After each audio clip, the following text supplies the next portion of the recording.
Hello friends, कैसे हैं आप सभी। आप सभी का सीजी एग्जाम के यूट्यूब चैनल पर एक बार फिर से स्वागत है। आज के वीडियो में हम पंचायती राज व्यवस्था के इम्पॉर्टेंट क्वेश्चन देखने वाले हैं, जो कि आपके आगे आने वाले सभी एग्जाम्स के लिए महत्वपूर्ण है। तो वीडियो को शुरू से लेकर लास्ट तक देखें, और यदि वीडियो अच्छा लगता है तो प्लीज़ वीडियो को लाइक, शेयर और सब्सक्राइब किया करें। चलिए स्टार्ट करते हैं आज का पहला क्वेश्चन। आज का पहला क्वेश्चन है, भारतीय संविधान के किस भाग में पंचायती राज से संबंधित प्रावधान हैं। ऑप्शन ए है भाग 6 में, बी भाग 7, सी भाग 8 और डी है भाग 9। तो यहाँ ध्यान देंगे कि क्या पूछा जा रहा है, संबंधित प्रावधान। ठीक है, पंचायती राज से संबंधित प्रावधान जो है संविधान के किस भाग में दिया है। तो इसका जो सही आंसर होगा वो होगा ऑप्शन डी भाग 9 में। ठीक है, भारतीय संविधान के भाग 9 में जो है पंचायती राज से संबंधित प्रावधान दिए हुए हैं। ठीक, देखते हैं अगला क्वेश्चन। संविधान के किस भाग में ग्राम पंचायतों की स्थापना की बात कही गई है। यहाँ पर देखिए क्या पूछा जा रहा है कि संविधान के किस भाग में जो है ग्राम पंचायत की स्थापना की बात कही गई है। और जो पहला क्वेश्चन था वो था पंचायती राज से संबंधित प्रावधान पूछा गया था। ठीक है, तो दोनों क्वेश्चन में अंतर है। ठीक है, एक क्वेश्चन में जो है ग्राम पंचायतों की स्थापना की बात किस भाग में कही गई है वो पूछा जा रहा है। और इसके ऑप्शन है, ए है भाग 6, बी भाग 5, सी भाग 4 और डी है भाग 3। तो ग्राम पंचायतों की स्थापना की बात किस भाग में कही गई है, भाग 4 में। ठीक है, तो इसका जो सही आंसर होगा ऑप्शन नंबर सी। ठीक है, भाग 4 में जो है ग्राम पंचायतों की स्थापना की बात कही गई है, और भाग 9 में जो है ग्राम पंचायत के प्रावधान के बारे में उल्लेख किया गया है। ठीक है, तो ये दोनों भाग जो है इम्पॉर्टेंट है पंचायती राज व्यवस्था की दृष्टि से, और दोनों ही भाग जो है अलग अलग बातें बताती हैं। ठीक है, तो इसको भी ध्यान में रखेंगे। देखते हैं अगला क्वेश्चन। संविधान का कौन सा अनुच्छेद राज्य सरकारों को ग्राम पंचायतों को संगठित करने का निर्देश देता है। अनुच्छेद 40, बी है अनुच्छेद 46, सी अनुच्छेद 48 और डी है अनुच्छेद 51। तो इसका सही आंसर क्या हो जाएगा, कौन सा अनुच्छेद है जो राज्य सरकारों को ग्राम पंचायतों को संगठित करने का निर्देश देता है। अनुच्छेद 40। ठीक है, तो इसका सही आंसर ऑप्शन नंबर ए। ठीक है, देखते हैं अगला क्वेश्चन। संविधान का कौन सा भाग नगर पालिकाओं से संबंधित है। ऑप्शन ए भाग 4 का, बी है भाग 9 का, सी भाग 14 का और डी है भाग 22। तो इसका सही आंसर क्या हो जाएगा, कौन सा भाग जो है नगर पालिकाओं से संबंधित है। ऑप्शन नंबर बी 9 का। ठीक है, भाग 9 का जो है नगर पालिकाओं से संबंधित है। ठीक है, इससे पहले जो हम देखे थे क्या था, भाग 9, इसमें जो है ग्राम पंचायतों के बारे में प्रावधान दिया गया है। ठीक है, और 9 का में जो है नगर पालिकाओं से संबंधित है। ठीक, देखते हैं अगला क्वेश्चन। संविधान के 11वीं अनुसूची में निम्न में से क्या प्रावधान है। ऑप्शन ए राज्य के नीति निर्देशक सिद्धांत, बी मूल अधिकार, सी पंचायतों का कार्यक्रम और डी है मूल कर्तव्य। तो इसका सही आंसर क्या हो जाएगा, संविधान का जो 11वीं अनुसूची है उसमें क्या प्रावधान दिए गए हैं, उसमें जो है ग्राम पंचायतों का कार्यक्रम दिया हुआ है। ठीक है, तो इसका जो सही आंसर होगा ऑप्शन नंबर सी। ठीक है, पंचायतों का कार्यक्रम। ठीक है, संविधान की 11वीं अनुसूची में इसके बारे में प्रावधान किया गया। देखते हैं अगला क्वेश्चन। पंचायती राज व्यवस्था का मुख्य लक्ष्य क्या है। ए चुनाव लड़ने के लिए ग्रामवासियों को प्रशिक्षण देना, बी ग्रामवासियों में शक्ति का विकेंद्रीकरण, सी ग्रामवासियों में प्रतिद्वंद को बढ़ाना और डी है इनमें से सभी। तो पंचायती राज व्यवस्था का जो मुख्य लक्षण है वो क्या है, ग्रामवासियों में शक्ति का विकेंद्रीकरण। ठीक है, ऑप्शन नंबर बी इसका सही आंसर होगा। देखते हैं अगला क्वेश्चन। किस संवैधानिक संशोधन के द्वारा पंचायती राज व्यवस्था को संवैधानिक दर्जा प्रदान किया गया है। ए 71वां संविधान संशोधन, बी है 72वां संशोधन, सी 73वां संशोधन और डी है 74वां संविधान संशोधन। तो इसका सही आंसर क्या हो जाएगा, किस संवैधानिक संशोधन के द्वारा पंचायती राज व्यवस्था को संवैधानिक दर्जा प्रदान किया गया है। 73वां संविधान संशोधन के द्वारा। ठीक है, तो इसका आंसर क्या हो जाएगा? Option number C. देखते हैं अगला क्वेश्चन। किसके अंतर्गत भारत में पंचायती राज प्रणाली की व्यवस्था की गई है? ऑप्शन ए है नीति निर्देशक सिद्धांत, बी मौलिक अधिकार, सी मौलिक कर्तव्य और डी है चुनाव आयोग अधिनियम। तो किसके अंतर्गत जो है भारत में पंचायती राज प्रणाली की व्यवस्था की गई है? नीति निर्देशक सिद्धांत के अंतर्गत। ठीक है, ऑप्शन नंबर ए इसका सही आंसर है। देखते हैं अगला क्वेश्चन। 73वें संविधान संशोधन द्वारा पंचायती राज संस्थाओं के लिए किस प्रकार के चुनाव का प्रावधान किया गया है? ए है खुला मतदान, बी गुप्त मतदान, सी अप्रत्यक्ष मतदान और डी है अप्रत्यक्ष और गुप्त मतदान। तो इसका सही आंसर क्या हो जाएगा? 73वें संविधान संशोधन के द्वारा पंचायती राज संस्थाओं के लिए जिस प्रकार के चुनाव का प्रावधान किया गया है वो क्या है? प्रत्यक्ष और गुप्त मतदान। ठीक है, ऑप्शन नंबर डी इसका सही आंसर होगा। ठीक, देखते हैं अगला क्वेश्चन। 73वें संविधान संशोधन द्वारा संविधान में कौन सी अनुसूची जोड़ी गई? ए 9वीं अनुसूची, बी 10वीं अनुसूची, सी 11वीं अनुसूची और डी है 12वीं अनुसूची। तो इसका सही आंसर क्या हो जाएगा? ऑप्शन नंबर सी 11वीं अनुसूची। ठीक है, 73वें संविधान संशोधन के द्वारा जो है संविधान में 11वीं अनुसूची जोड़ी गई है जो कि ग्राम पंचायत के बारे में उल्लेखित है। देखते हैं अगला क्वेश्चन। 73वें संविधान संशोधन द्वारा 11वीं अनुसूची में पंचायती राज संस्थाओं को कितने कार्य दिए गए हैं? ए 20, बी 25, सी 27 और डी है 29। तो 73वें संविधान संशोधन के द्वारा जो संविधान में 11वीं अनुसूची जोड़ी गई है जिसमें पंचायती राज संस्थाओं के बारे में उल्लेख किया गया है, तो इसमें जो है कितने कार्यों को बताया गया है? ठीक है, पंचायती राज संस्थाओं के कितने कार्यों के बारे में वर्णन किया गया है उसको बताना है। तो इसका सही आंसर क्या हो जाएगा? ऑप्शन नंबर डी 29 कार्यों के बारे में। ठीक है, ऑप्शन नंबर डी। देखते हैं अगला क्वेश्चन। 73वें संविधान संशोधन के प्रावधान से समाज के किस वर्ग को सत्ता हस्तांतरण की दृष्टि से ऐतिहासिक कदम माना जाता है? ए पुरुष वर्ग, बी महिला वर्ग, सी कृषक वर्ग और डी है मध्यम वर्ग।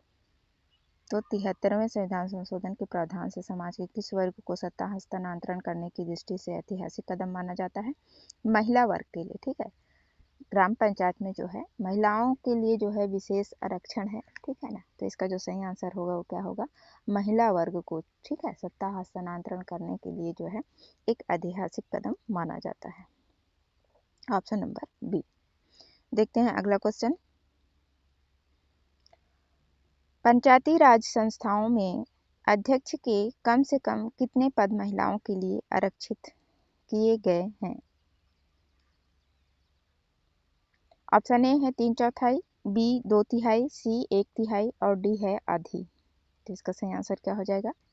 पंचायती राज संस्थाओं में अध्यक्ष के लिए जो है कम से कम 1/3 पद महिलाओं के लिए आरक्षित किए गए हैं। ठीक है, ऑप्शन नंबर सी 1/3 पद।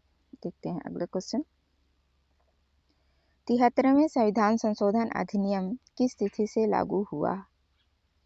ए 24 अप्रैल 1993, बी है 24 अप्रैल 1994, सी 24 अप्रैल 1995 और डी है 24 अप्रैल 1996। तो 73वें संविधान संशोधन अधिनियम किस तिथि से लागू हुआ है? ऑप्शन नंबर ए 24 अप्रैल 1993 से। ठीक, ऑप्शन नंबर ए। देखते हैं अगला क्वेश्चन। महिलाओं के लिए कहाँ स्थान आरक्षित हैं? ए मंत्रिमंडल में, बी राज्यसभा में, सी लोकसभा में या फिर डी है पंचायती राज संस्थाओं में। तो महिलाओं के लिए कहाँ स्थान आरक्षित है?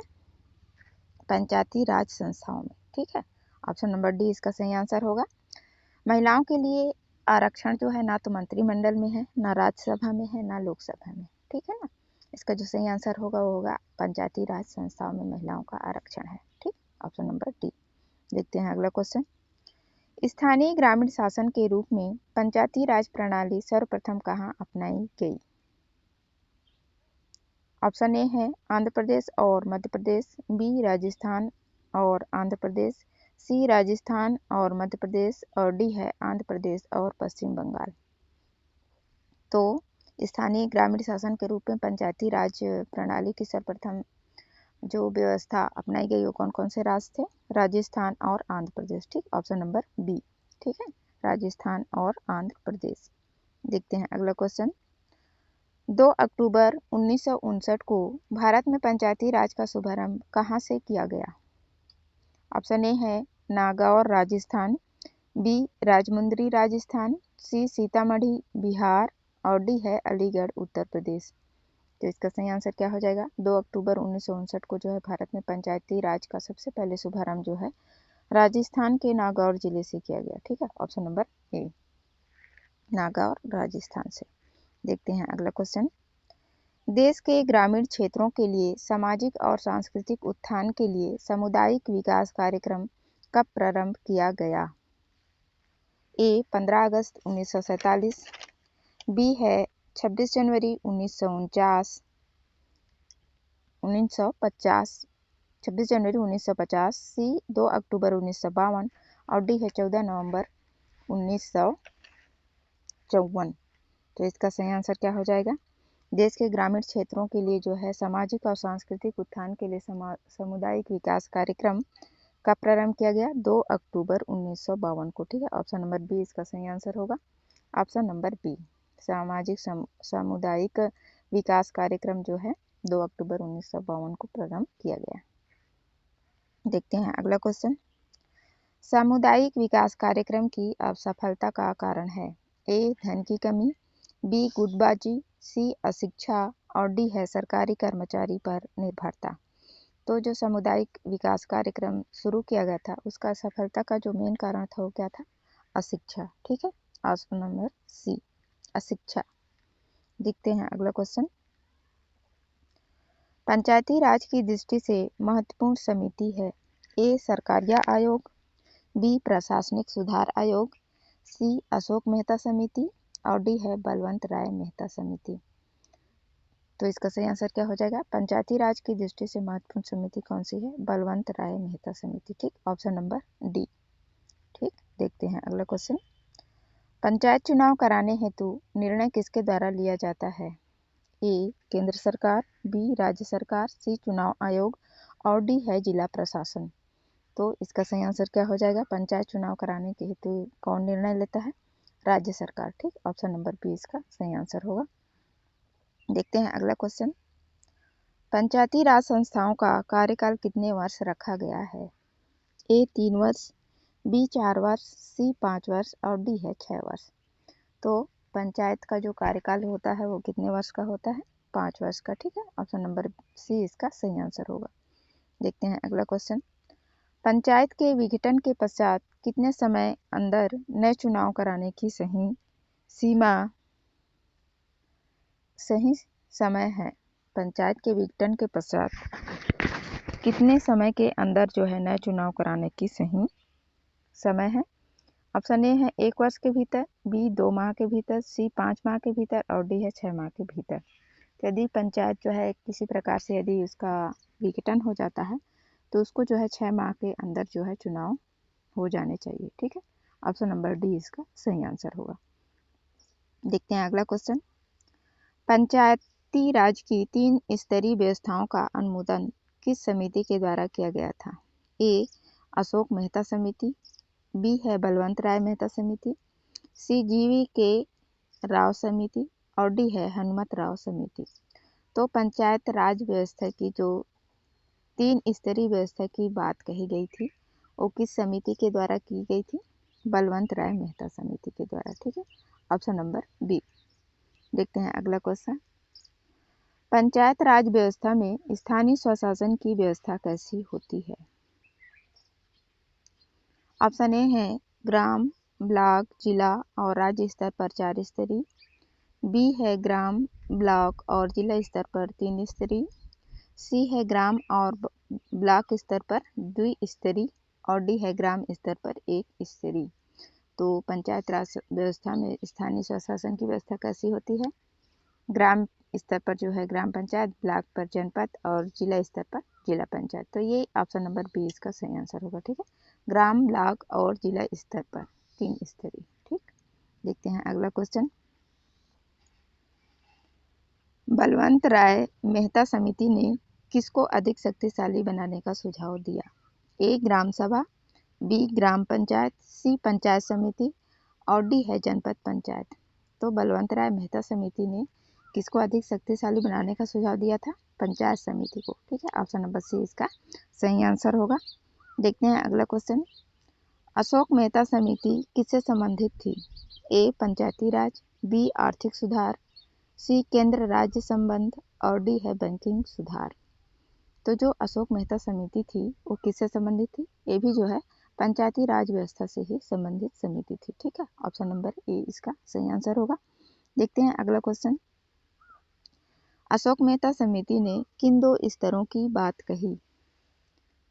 जो अशोक मेहता समिति थी, जो कि वो भी पंचायत राज व्यवस्था से संबंधित था, इसने जो है किन दो स्तरों की बात कही?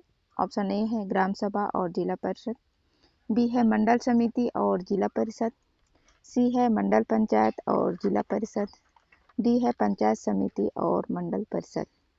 तो इसका सही आंसर क्या हो जाएगा?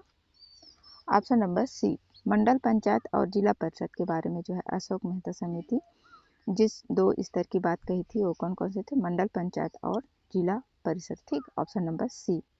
देखते हैं अगला क्वेश्चन। देश में पंचायती राज व्यवस्था का आरंभ किस समिति की रिपोर्ट के आधार पर किया गया?